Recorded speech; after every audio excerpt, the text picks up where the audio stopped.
Bill right there, boy. I can ring you up now. Yes, it's right here. Sure. Yeah. I'm glad they hit over the 3. And I'll sign it for you. Now we only have shirts in large, XL, and double XL. This is double XL. I have to get that. We had to find a one that's small. I know what I learned. This is my Atlanta.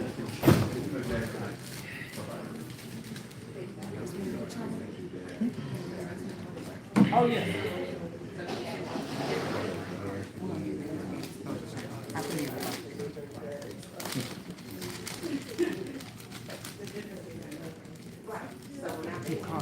Yes.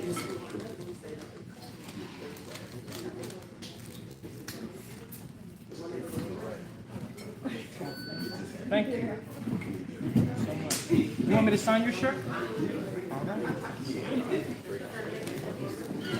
Yes, sir. Yeah.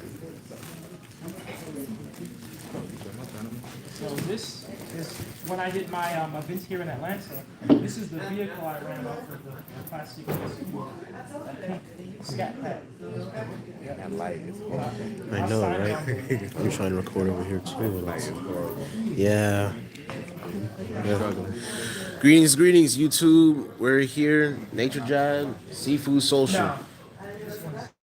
Sir, if you live in Atlanta area and you're close by, come through. Got it signed by the legendary Yes, sir. Julian. Thank you.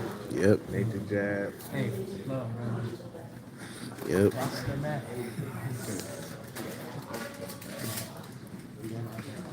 Yeah. Yeah, I will look at this. All right, we're gonna get started on this Q&A. Yep.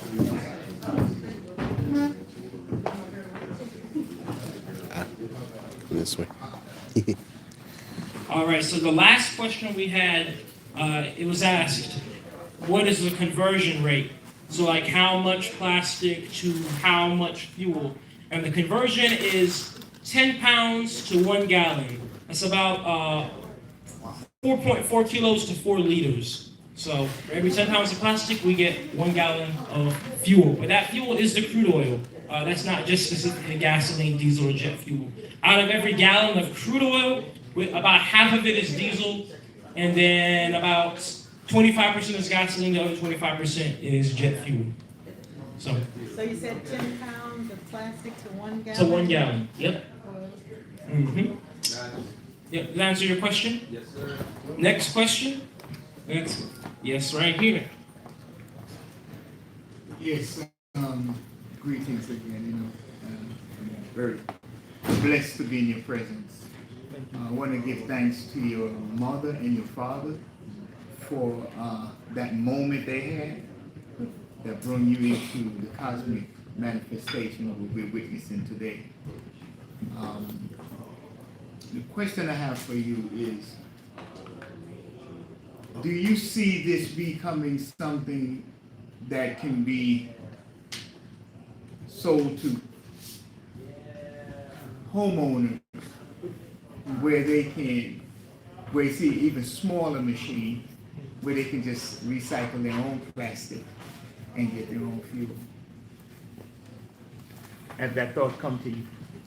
Yes, the thought has come to me. My first machines were actually the perfect size for like a family, and they would process enough plastic to go through an entire family's, plastic waste. The only thing that would make a homeowner machine difficult is, regulatory wise, like HOAs. Well, just the market is legal to sell these type of, that's it. And that might only be applicable to certain countries. I'm sure there's some countries that don't really care what you what you have in your backyard. But in terms of is it possible to scale them down that small? It absolutely is. My first machine I ever built was literally the size of a crock pot. It would fit on this table. And then one of the best machines I ever built, it was Mark IV. And this machine could probably process like 3 families' plastic waste at one time. And it was pretty much the length of this entire table. Very small machine, very small footprint. And so, of course, now I'm building bigger machines on trailers and all. But even that is an option for homeowners, especially with land and property. The trailer machine can process an entire community's worth of plastic, and then it's already on a mobile platform as well. So one of the YouTube commenters also added a point about mobile home units, and he wanted to ask how would that work out as well. A unit in a mobile or attached to a mobile home, or I would be just attached to a mobile home. Yeah, so with the mobile platform, when I'm starting to build these machines on trailers, the goal is to continue to make it more and more efficient. The ultimate goal I want is to get so professional and advanced with making these machines on mobile platforms, I can put machines on boats. And these will be boats that can go directly out into the ocean, get plastic waste, and the boat is just running off of the fuel that's being made. That's the goal. And then that way, like I said, I told you guys the question that I usually have, like when you have an ocean cleanup, like what happens to the plastic? It just goes in the landfill. But now this solves that. You're collecting the plastic, destroying it right there. Now it's gone. You had a question? Yeah. Well, actually, it was 2 questions actually. It just came to me when you were talking. You know that company that goes around and they have those, I guess, robots or something that sweeps the ocean and grabs the plastic and all that. I'm not sure if you ever talked to them. I mean, that's just a thought I just had randomly just now. But the other question I had was, what are the regulations that would, like, the machine to your standards is safe enough for you to be working around, right? Mm-hmm. So what are the regulations when it comes to HOAs and homeowners and stuff like that? What prevents it from being safe? So the machine itself is actually an emissionless machine. The machine makes no smoke, it makes no emissions, it's a closed loop system. There's no smell when it's on. When it's on, you can only hear like the fans operating. The only thing that makes the machine difficult regulation-wise is not the machine's operation or getting rid of the plastic, it's the fuel. What do you do with that fuel? What does a regular homeowner do with crude oil and natural gas made from plastic? That's the part where it's like, okay, what are we doing with this?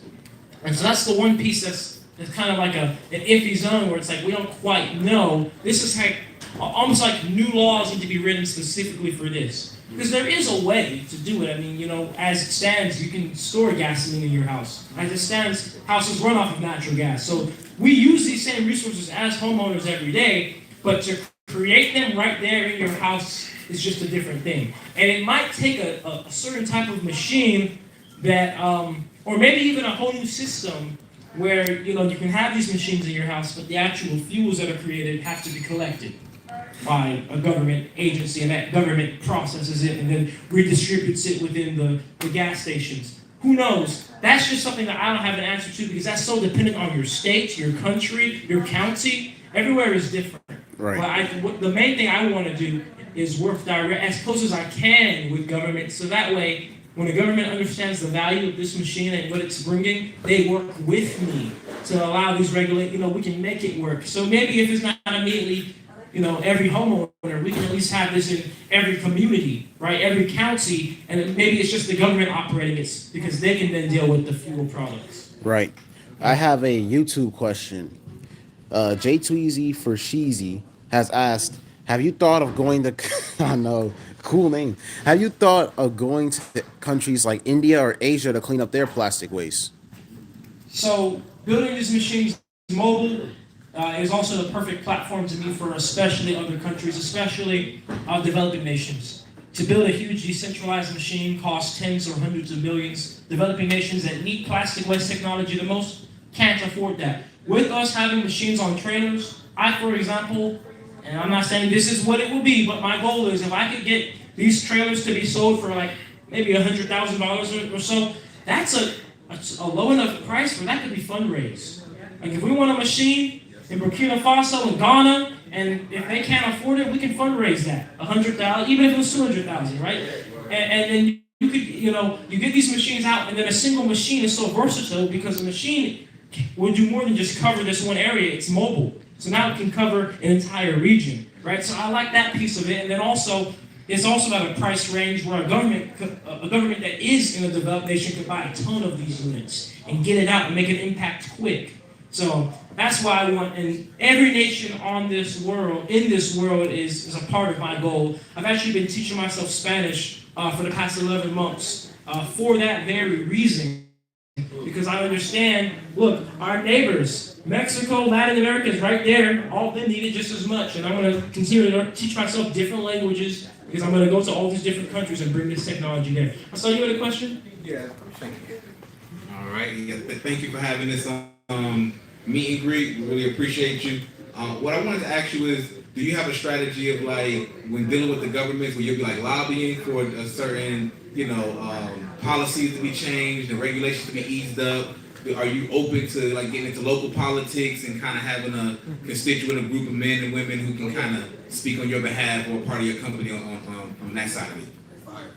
Great question. Appreciate it. Yeah, great question. So I myself, I'm not interested in getting into politics because they usually divide people, and what I'm doing is for the world. And that's the thing, even if my intentions are pure, politics kind of force you to choose one side or the other. I mean, even George Washington himself said we shouldn't have political parties because it'll divide the nation. Look what's happened. And I never want my mission to get diluted because of political stances that I may or may not even believe in. Because like I said, this is for everybody. So my position, I have no problem with working with people in politics, but my approach and angle of attack is more of, I want to make something that is a solution to so many problems that the government can't help but say, hey, we want this. For example, I just went to the WSA of Douglas County. That's the Douglas County Water and Sewer Authority. They take all of Douglas County, because I live in Douglasville, so they take all of Douglas County's sewer water and they filter it and clean it. Guess what they have the most of, and they have a big problem with? Plastic in the water supply. They have to pay tons of money to take this plastic out the water, dry it, and then they have to then go and send it to a landfill, and that's only if the landfill accepts it. This is a government agency having issues with getting rid of plastic. You know what I told them? They gave me a tour. I'm like, what do you guys think if I brought my machine here one day? They're like, makes sense. They could see, just for the sake of getting rid of the plastic, not even the fuel, right? Just getting rid of the plastic, the value right there. And then on top of that, now you have fuel. And let's be honest, every government agency has vehicles that run off of fuel. So now that's just a double-edged sword in a good way. That's exactly what we need. So my perspective is, let me make an offer that's so good that they're going to rewrite the laws to make this work. Because that's the truth. If it saves businesses and governments money, and it can also provide them a resource, which ultimately is money, they're going to rewrite the laws anyway, because that's what everything is. This is a business at the end of the day. Like you said, America's a business. So it's kind of playing their game to get this out in the world. Right. And then, like I said, for places that don't have the money to get this, I'm actually starting a nonprofit where we'll raise money to implement these machines in those nations that aren't able to quite afford it. I have another YouTube question from Miss Marsha Marie. She asked, have you thought about coordinating plastic donation sites to help your cause? I do take plastic donations now, so plastic can be shipped to me through my P.O. box. I don't take any in-person donations because I get way too much, but all that information is on my link tree through my social medias. I saw a question back here. Somebody raised their hand. I did. To bring it back to that same question about the regulations. Gotcha. Yeah. The regulations for storing the fuel at your house, right? You have to be thinking about how to make that possible, right? Like you said, there's a reason why we can store the fuel. Obviously, it's fuel. Something can happen, it can explode, stuff like that. But if you want to continue going further with this, storing it or finding ways to use that fuel has to be thought about. So have you thought about it at all? That's my question. So that's an easy solution for me, because like I said, for example, if I were to give these machines to a government agency or the military, more than likely what they do is they just use the fuel right there. Like they make the fuel and just use it. Like I said, the main issue is specifically with homeowners, because I don't know, there are no laws on that now, but all I know is right now, your HOA definitely would not be happy if they caught you with a plastic. They probably think you're making like meth or something. That's funny. You know, as a matter of fact, one time I was working on my machine, my last machine I was building in Alabama, 4 hours from here, and one day I had it was actually a military helicopter flying at the tree line below radar that flew out there with a spotlight at nighttime, circled me 6 times. And I don't know, just because of all the ways how it showed up and was under the radar and all this, you know, it was kind of weird. It might have been another thing, but one potential option is they thought I was running some type of lab and they were coming to check it out. You know, but it was still weird that it was under the radar, because even police helicopters are supposed to be on the radar. And it was a Black Hawk helicopter too. Anyway, different note. Point is, if they're doing that to me, I couldn't imagine that they would just up front, without having a clear idea of how this works and it being written, just allow anybody to have this. And it's like I said, it's just a weird position because we currently don't have laws directly saying you can't do it.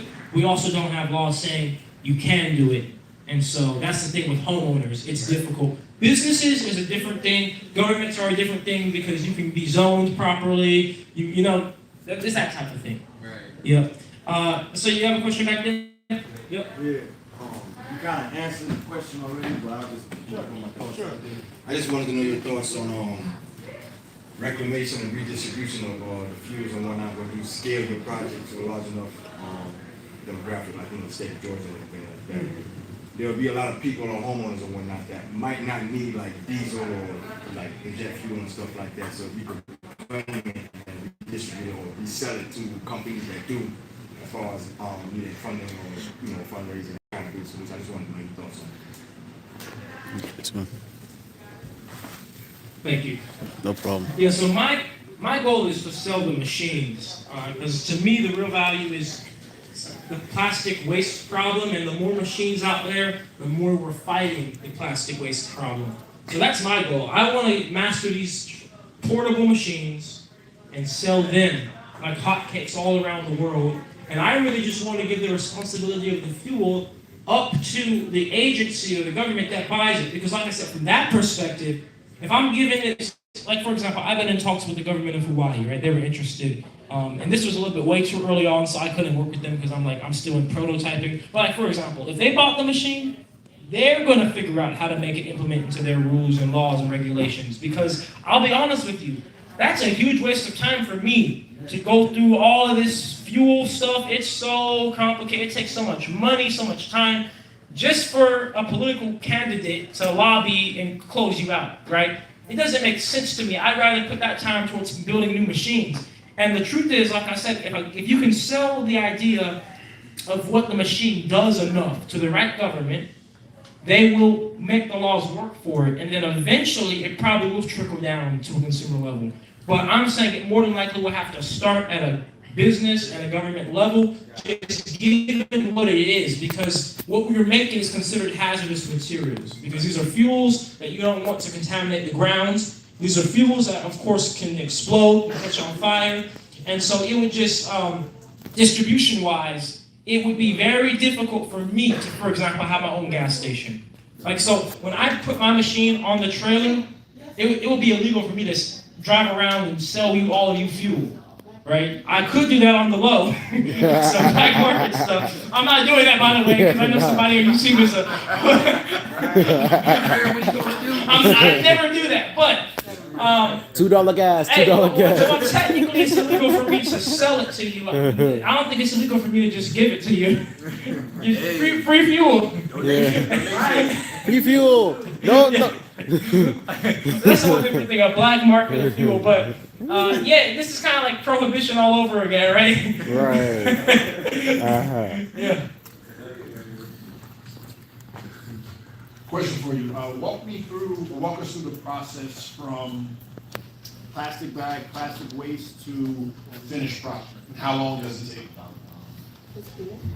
Great question. So the entire process is as follows. Let's just say you had a bag full of plastic bags. First, you're going to shred all of those until they're shreds, and then they're going to be loaded into the machine. And so there's many different ways you can load it into the machine. You can load it into the front. The machine also has a vacuum loading operation where it's essentially like a vacuum cleaner that just sucks the plastic into the machine. Once the plastic is in the machine is closed, and then vacuum pumps turn on to pull all of the air out of the chamber, evacuate all the oxygen and air out of the machine.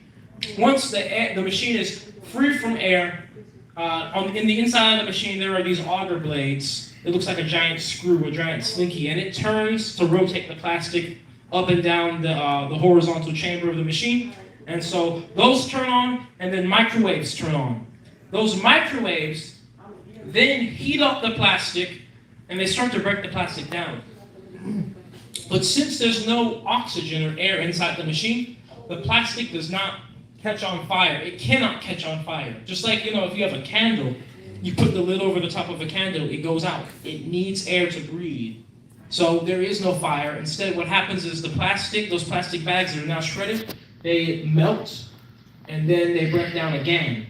And they go through a permanent chemical change called depolymerization, thermal degradation of the chemical bonds. And what that means is plastic is made up of these long chains called hydrocarbon chains, which is hydrogen and carbon bonded together. And these long hydrocarbon chains are why it's not biodegradable. The very long chains are actually so long that there's no microbes that can kind of fit their mouth around these long chains of plastic. Or tires. Those are the two things that are the main non-biodegradable things. But anyway, those long chains from the heat pretty much look at the machine like a digester. The heat of the machine breaks those long chains apart, right? So the machine is degrading it, and what happens is after it becomes that liquid then becomes a vapor.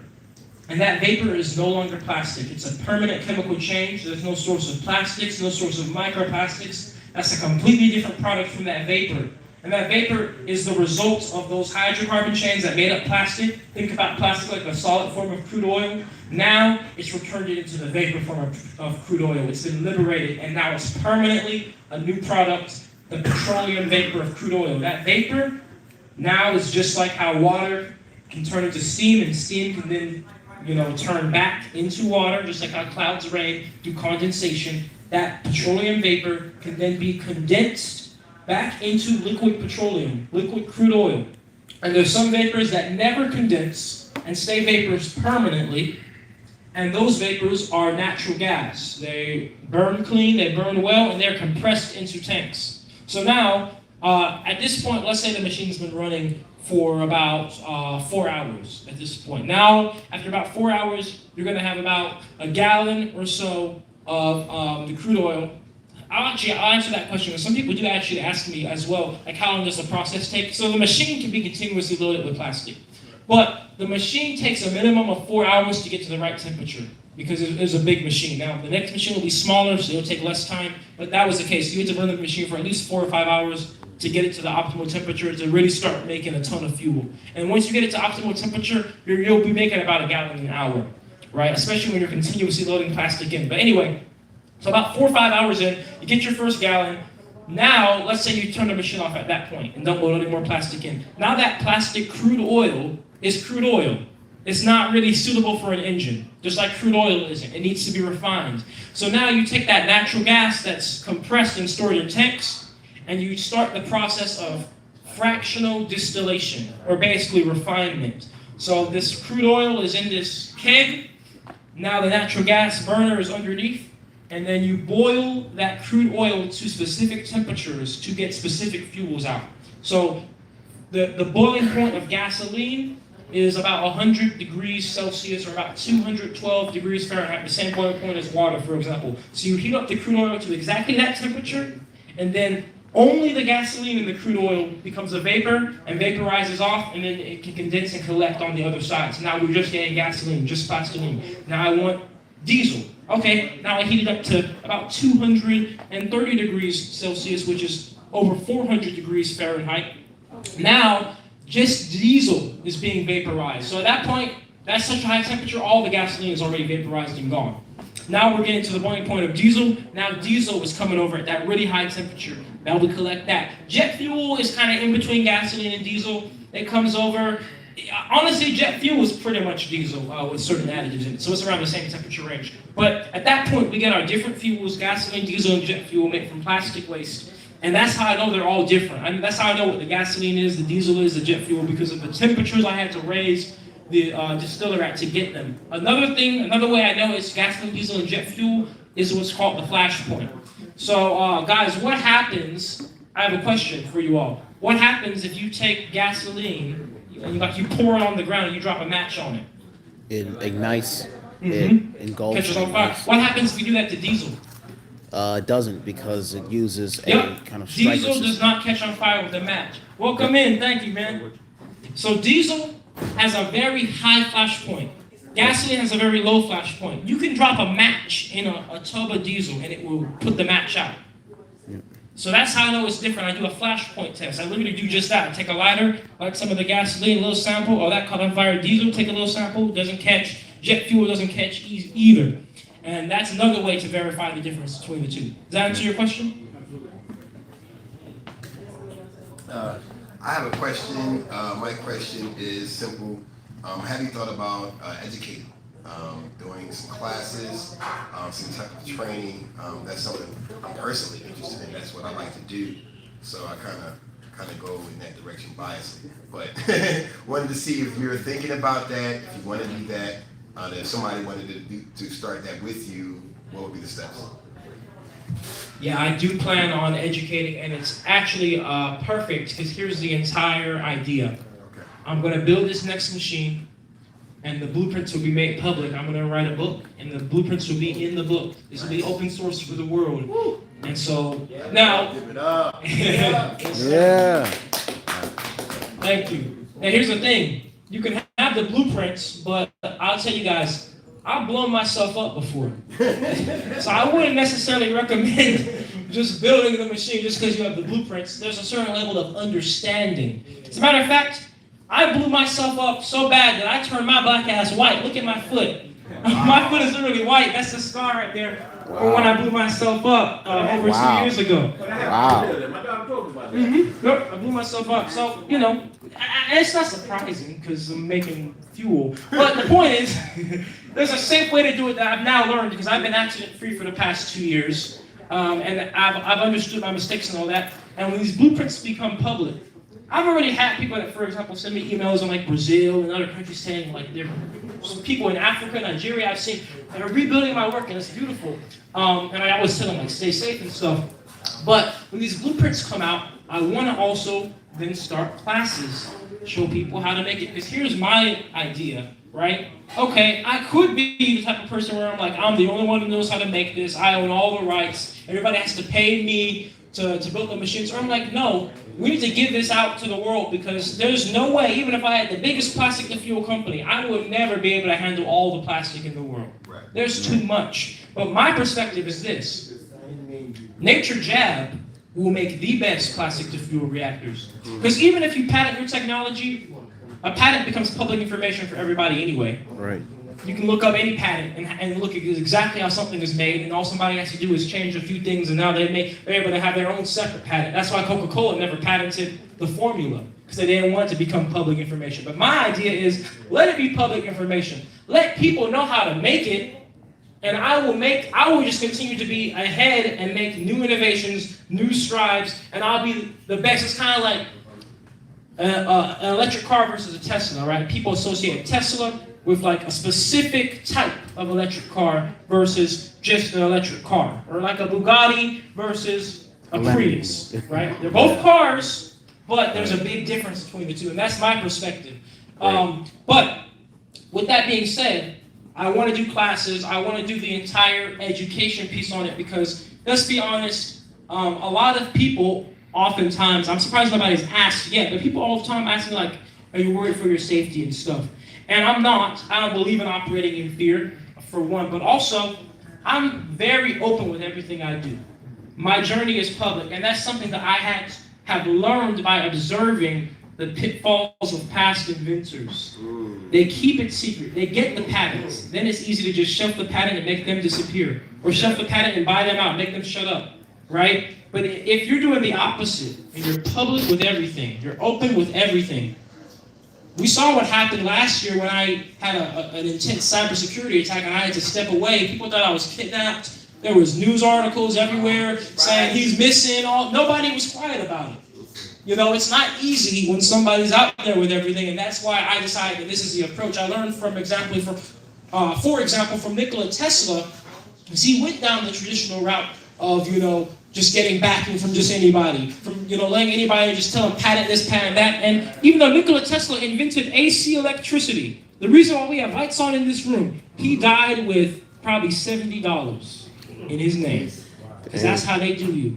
Yeah. And that's how they do your technology. Hey, George! Hey, what's up, George? What's going on? Good to see you. Guys, George is awesome. You want to give a brief rundown of what you do, George? Please do. No? Yeah, come on. He's awesome, man. Come on up here. Come on, George. Good to see you. I don't know what you want me to say. I mean, just tell people what you do. It's awesome. I'm a former racist, drug addict, convicted felon times 10, and an ex-con, and Black America healed my racist heart. I teach Black history, and I use it as a way to bridge a gap between my community and Black America because of all the things they've given the world, especially when it comes to HBCUs. I think they're the crown jewel of the American education system, and my community doesn't understand it. So I'm trying to find a clever way to show them the value when you hire students, etc. But growing up a racist, I try to tell Black history through my blue eyes because I lived my life with confirmation bias, right? Cognitive dissonance, that ruled my life. And now I have that objective curiosity of a 12-year-old boy, right? So I look at things and I've learned more about what it means to be white by studying Black history than I did my own, right? Because I lived in an echo chamber of what we thought was success. And so when I stepped out of that, I began to see the real world, and I have a big mouth. And so I just found the story I was meant to tell. Interesting. George, man. Give it up for George, brother. Yeah, and George has actually helped connecting me with HBCUs. You were just talking about the education. I am all about connecting and working, especially with universities. It's ironic because I myself, I actually am a university dropout, but I am all about that because I want to inspire, especially the youth, and I also believe that that we can utilize universities to work with this type of research, to do practical things that are making a direct impact on the world, that also line up with the sciences, STEM, STEAM, there's all these different terms. But yeah, so I'm all about the education piece, for sure. Next question.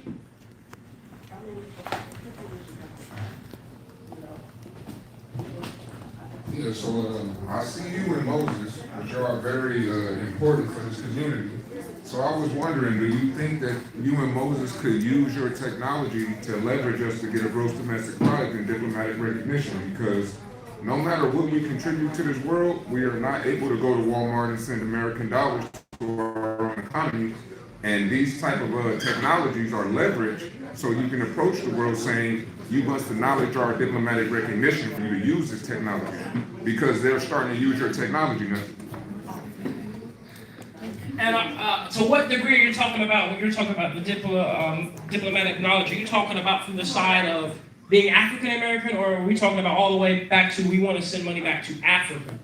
No, it's not even just sending money. It's more diplomatic recognition. How Germany is Germany, China is China. We don't have a state, right? So we want statehood and diplomatic recognition. Oh yeah, and that's I'm with you on that, and that's one of the reasons why I'm up to this point have been community funded and only through grants in the community, because I don't believe in just taking money from anybody. I have to take money from the right people and people that understand the mission. And so up to this point, I've been very, very protective of, for example, I never have plans on going public and having an IPO. Because if you do that, then you can have just anybody buy you out basically and step in, right? And I've been very cautious with investors, over the many years, because same thing, if somebody comes in and they're not aligned with the right values or with the mission, right? And they'll just come in and then they'll vote you out of your own company once it gets to the level of success, and then all of a sudden, like almost every business you've seen out here was started by somebody that's not the current owner. That's the case for almost every business, because that's usually the route it goes. A genuine person starts it with a mission, they get up and they get bought out, or maybe they had investors that helped them and those investors turn on them and they're like, nope, now we want to do it this way, you're out. It happens all the time. And so I'm very, very particular, and I move very slow with that type of thing, because like I said, I've studied past inventors. You know, it hasn't just only happened to black people. Like I said, Nikola Tesla. It happens to, especially if you have disruptive technology and you have a good heart. That's what it is. They don't like us to have good hearts. The heart to actually help the world and give back doesn't really matter what you look like. That's not what the system wants. The system wants to keep people, it wants to keep creating problems, to keep people dependent and reliant so they can keep making money and then keep us controlled, right? So ultimately, the only way that we're going to solve that is through us, through the community, through the people. And that's why everything I do is very much with the people, giving back, open source blueprints, working with universities, QnAs like this. My next machine out in Woodstock is being built by the community, by residents here of Georgia. Some of you have, I've connected with you guys already saying you want to come out there and help. So that's why I believe that's our best rebuttal. Right. Because we hold the power. They're just trying to convince us that they have it. But the truth is, they're the reason. We are the reason they have power. Because we choose to give them our power. Woo! Clap it up. Next question. I think we have I think we have a YouTube question. Let me see. Here we go. We've got a question from TNT with Mike and Jazz. They said, hello, everyone. I have a question for Naturejab. Are there plans to make your machine smaller so it could be set up in a home's backyard? Thank you for any responses.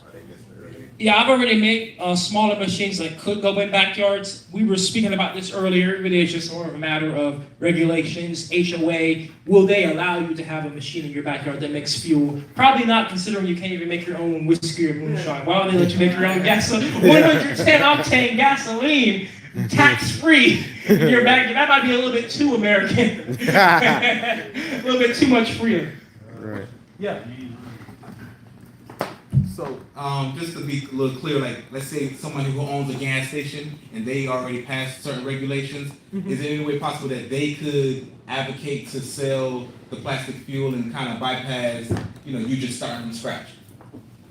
They would certainly be in a way more favorable position just because they already have the licenses to distribute fuel. However, that doesn't change the fact that the plastoline itself still would need to be nationally recognized by the EPA as a passable fuel. And like I said, it might be right now, but you still have to go through all of those tests. Even if I had a university give me the check mark, boom, this is great fuel. Bourbon's cleaner. We still have to go through the EPA process, which is also very much tied to politics and geopolitics. The gas price at the pump is tied to geopolitics. There's a reason why every gas station is always in the same range. They are not legally allowed to go below sell you fuel below a certain range of dollar, because it could destabilize literal geopolitics in the world.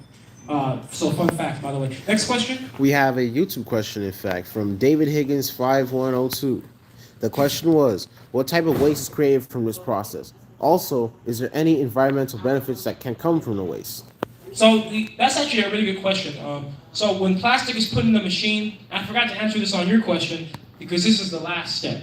The only thing left inside that machine from the plastic waste is solid carbon and minerals. So that includes, for example, if I were to put a motherboard in my machine, it's going to be carbon. There's going to be all the precious metals from that motherboard, right? That includes, any minerals that may have made up the plastic, like talcum powder. So if you were able to dissolve all of these metals and minerals out, you're left with just pure carbon. Because what did I tell you? Plastic has hydrocarbon chains. That's what makes up plastic. Hydrogen and carbon. Hydrogen gives you the fuel because hydrogen is the most energy-dense molecule in the universe. Carbon gives you that solid carbon at the end, and that carbon is literally used for anything carbon is used for: roads, tires, pigments, cements, inks, batteries, anything that carbon, activated carbon, graphite, graphene, anything. carbon is carbon, and that's the ultimate source of everything organic and organic chemistry, as a matter of fact. Next question? Not a question. I'm sorry, I had to go. Oh, It was nice okay. meeting you. Hey, you as well. I'm Lincoln. I'm a welder. I'm in GTC, Gwinnett Technical College, learning it right now to get really a good understanding of welding. So in the future, if you need help, let me know, all right? Thank you so much, Lincoln. Much love. Thank you for showing up. No problem. Yeah, and I also appreciate all of you who have showed up today. Yeah. Yeah, thank you guys. Thank you. Hey, what time is it, brother? Let me check. It is like 12:47. Oh, 12:47. Cool. You guys got more questions? I think that may be it. May. I just want to know because I kind of like did like I just kind of looked it up or like kind of like analyzed it. But do you feel like you having like a crypto coin that you retain full ownership and people just get like usage rights? So like they can never own any of your product, but then you can only just use the crypto. Like you basically have to use that crypto, like Bitcoin or something, right? You have to get the crypto to even buy the gasoline, but then you have complete ownership of the rights. I will be honest, I am not well versed enough or knowledgeable enough in the crypto space to really comment on if that's feasible for me or not, because while, on one end, I do understand the decentralized nature of crypto, I do also understand that the FDIC is starting to look into crypto and crack down on stuff a lot more nowadays too, especially if you were to be like doing transactions or something like this of fuel, because the main thing is just like the government. They always want their taxes on it, right? Like that's why a lot of, like they didn't make alcohol legal until they can make their tax money off of it. So that's the main thing, here's the thing. The fuel is amazing and it's valuable, but so is getting rid of the plastic. And I would not want to be looked at as the black Pablo Escobar by the government because I'm trying to do black markets for the fuel because I know we can get the fuel right with enough time. I know if we go through the right people, right Congress, right connections, we can get that done right. So it's important to me that it doesn't become some type of scandal of me doing black market, selling this fuel, and it turns out that I wasn't doing it regulatory, and I'm not complying regulatory-wise. Because to me, think about it, entire missions have got shut down because of scandals like that. And like I said, the fuel is valuable, but so is getting rid of the plastic, and that's why I believe if I do it right, I can have it set up to where I'm selling the governments the machines.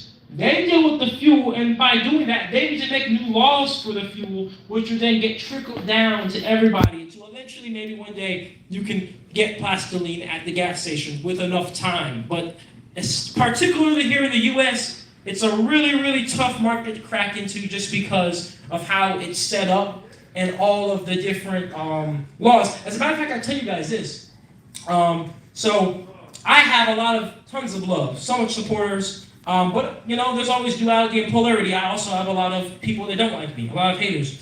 And I've been falsely reported to the EPA on 3 different occasions. And I have had direct contact and emails with the EPA, the Georgia EPA, 3 different occasions. And, they were like, oh, people are telling us that you're, burning fuel, you're polluting the ground. And I said, look, I have all my videos online, thousands of videos public. Just go watch them yourself. This is my process. This is what I do. They're like, they checked every time, and they're like, fine, you're good. And you're not even operating at a big scale that requires permitting or requires this. But the point I'm trying to make it was kind of ironic because I was like, well, you know what? To be honest, EPA, if you were doing your job, I wouldn't have to be doing my job because we wouldn't have this plastic to this degree. Anyway, because we should have seen plastic as the environmental hazard. The fact that it's not illegal to just throw plastic in the ocean anywhere in the United States now, and we know what microplastics does, is just beyond me. The EPA isn't the most, they're very much lobbied as well in many ways. Any government organization can, and that's why, like, my perspective is, that's why I can't get into politics, because if I get in to make it go quick, and I'm on this one side, well, what happens when the other side is in office? They can switch it. Versus if I just come in, I'm making a appeal to anybody who's in office. That's true. Any business owner, any government. This is just what I'm doing. I'm giving this to you so you deal with your plastic waste. Doesn't matter who's in office. Doesn't matter who does what. The law is written to benefit this government agency, and it'll be permanent and stay that way because they're the ones who wrote it to begin with. That's my perspective. But I also am only 22, and I've never done anything in the politics, so it's really more of just a theory. So, if you have better suggestions, let me know. Right. We've got. Oh. I want to commend you on your approach that you're using. Do not abandon that. Stay focused on that. Because it's the intelligent thing to do. We look at the fuel that comes from your machine, and that fuel is an evidence of an economic situation. It's not dealing with the value and the inspiration and motivation behind the machine, which is to heal the earth of the toxicity that the modern era has thrusted upon it. And I think if you continue to focus as you are focusing now and just strengthen that, that will be the magnet necessary to create change in the global community. And at the same time, because you being who you are, as the gentleman spoke about diplomacy or diplomatic recognition, that will automatically occur in due time, just like a tree that's planted by the rivers of water that gives forth fruit in due season. That is a part of the fruit that will come at some later date, as long as you continue to build value. And that's what you're doing, and the value is in your invention and what it can do for the world, not just for people and not just how money can save people. Get rich off of it, whatever, it has nothing to do with that. People only give money or wealth or whatever it is for things that they see value in. A man would only marry a woman if he sees value in her, and she would only marry a man that she sees value in. So it's all about value, and I commend you on that. I just want to make that statement to encourage you to continue with that approach, because that is the winning approach. Yes, sir. Thank you. Well said. Well said. I appreciate that. Thank you. Thank you. Yep. I got our last two YouTube questions, which is one humorous and the other one serious. The first one is, are you related to George Washington Carver? Maybe. My mom's side of the family, they're all from Alabama. True. So that's be possible. Yeah. And then lastly, by identity also.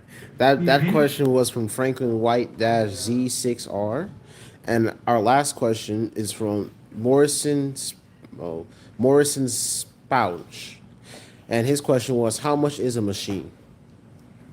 So, of course, that depends on the type of machine, because I've built so many different types. But let's say this one on the trailer that I'm building, including the trailer itself with the solar panels, I'm looking at about 60 to 70,000 to build it, and that's just my rough estimation right now. We'll see once it's finished.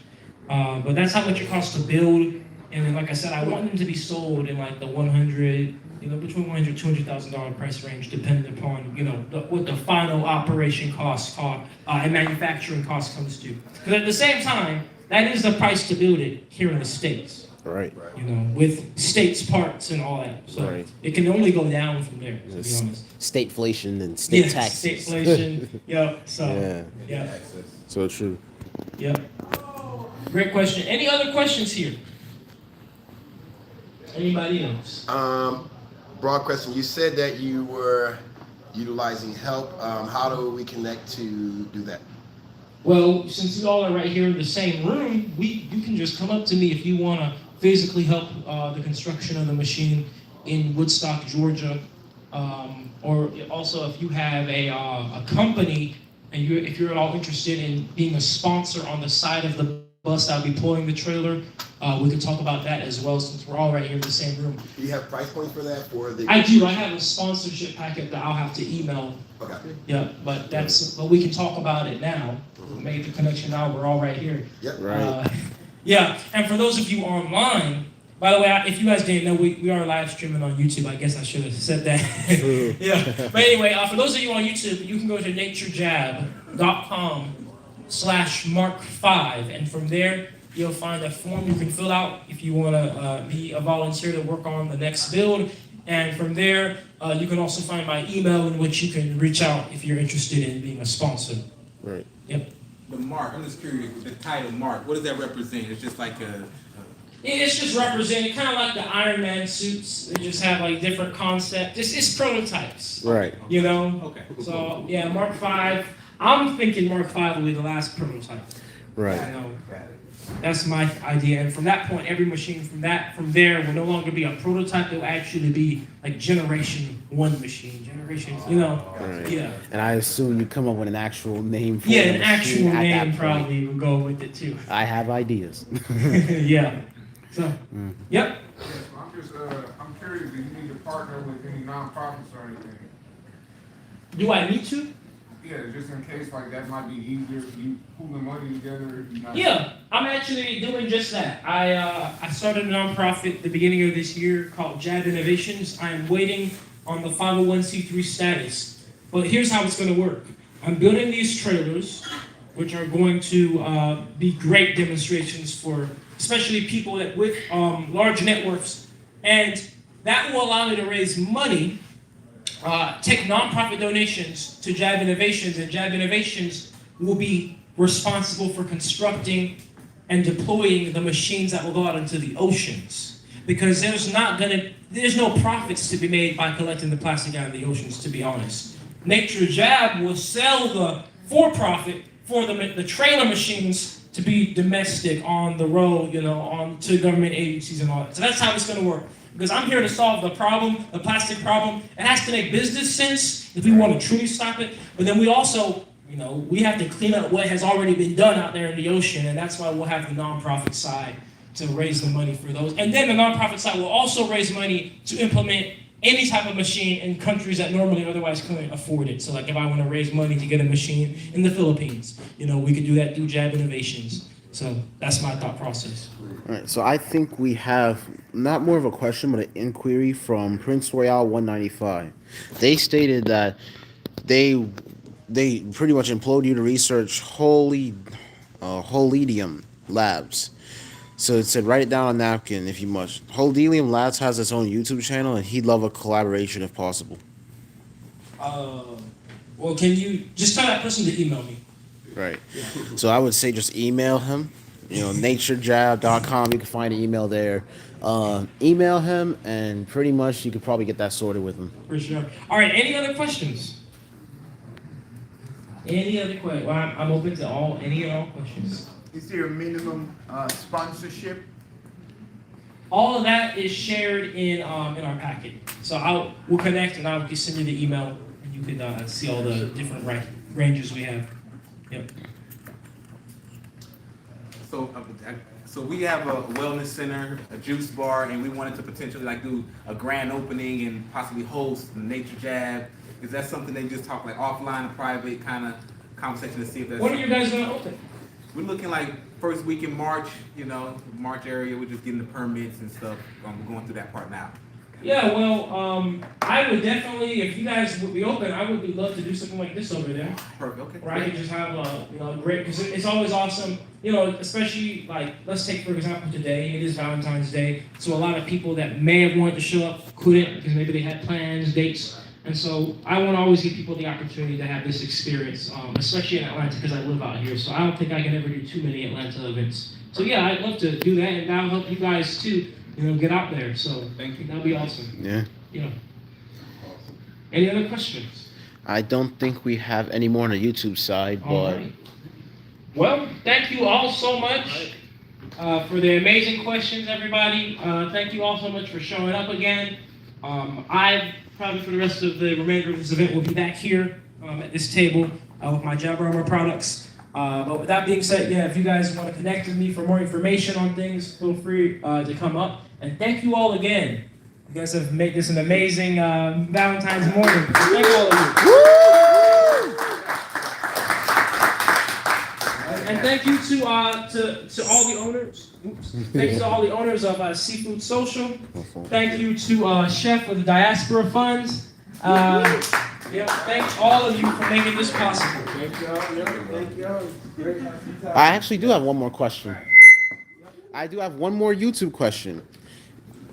David Higgins came back with another question. His question was, what is the hope/vision for the trailer as currently being created? So, I actually did not answer that. So the purpose and the vision of the Mark V trailer is to allow me to show, at the minimum, the entire United States, every state, the people of every state, that plastic is not waste and that it's fuel. Give them once in a lifetime opportunity to see plastic be turned into fuel before their eyes. Plastic go on one end of the machine, fuel come out the other. And through that, I think I'll be able to touch the minds and the hearts of the people that we need in this world to get this to the next level, which is the people, most importantly. And also, people like politicians and such as well can see it. They'll be able to go out and see it happen right there. And I think that when that happens, I think it would just open new doors. I walk by faith in a lot of ways, and I don't quite know exactly what will happen, but I just have a feeling that because I've seen just the power in the events. I don't know if anybody in here was at my Atlanta event in October. Was anybody here there? Just the electricity and the atmosphere, and the hope that people are brought just by seeing the fuel work in a vehicle. Imagine seeing the entire process right there, and then you see the fuel put in a vehicle right there. I just think that's revolutionary to see, and so I think that we'll go from there. Yes. Yeah, I'm just curious. I think I saw a video of you and Moses before. Y'all still connected? Yeah. So those of you who don't know Moses West, he's a black veteran. I believe he's in his 60s or 70s, and he is creating machines that turn the water into air. Yeah. And I've worked with him before. We're good friends. I've actually fueled one of his machines off of my fuel before. So we technically turned plastic into water. Yeah, that was fun. But anyway, he's implemented some machines out in Jamaica. They had that bad hurricane that hit. And so he's working, he has the Moses West Foundation, and that's what they do. They raise money to get these air to water machines out in the world, and ultimately we're all going to work together. Every work change will work together to implement what the world needs: water, energy, waste reduction. We're going to all work together in the right way and bring this where these type of technologies are needed. Yes, sir. Yep. Thank you all again.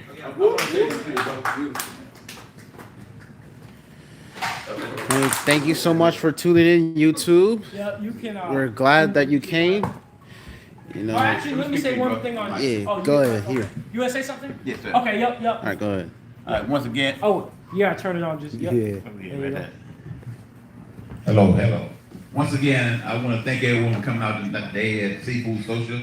It's a special day. I know it's Valentine's Day, so I want to say happy Valentine's to everyone that came. You had mentioned that the turnout wasn't as great because of Valentine's Day, maybe. So we would love to have you come back again on another date. And also, I would like you all to spread the word about Seafood Social. We are a family establishment business, and we need the support. All to keep these doors open. We need to show the love, y'all to show the love, because we like to show love in return. So, you know what I'm saying? So the only way we keep these doors open is the support for all you all that came out today. Y'all spread the word that we got good food, and I would love to see you all back here again. This young man, you are so amazing. I want to thank you, man, for coming to Seafood Social and spreading your talent and everything to the world at Seafood Social with us. But thank you once again. I would love to have you back. Woo! I'll be back. I will be back. Thank you so much, Seafood Social. I'll be back here just on my own time. This place is an awesome vibe too. It is. I love the aquaticism of it. All right, thank you. Me personally, I like the aquaticism of it, just the Yeah. aquatic. Yes, sir. All right, guys on YouTube, thanks for tuning in. We're gonna end the live stream, but those of you that may be in Atlanta, I'm gonna be at the Lexus Roswell dealership this evening, 6 p.m. to 10 p.m. So if you weren't able to make it out here, you might be able to see me there. I'll see you guys, and thanks for watching and asking questions as well.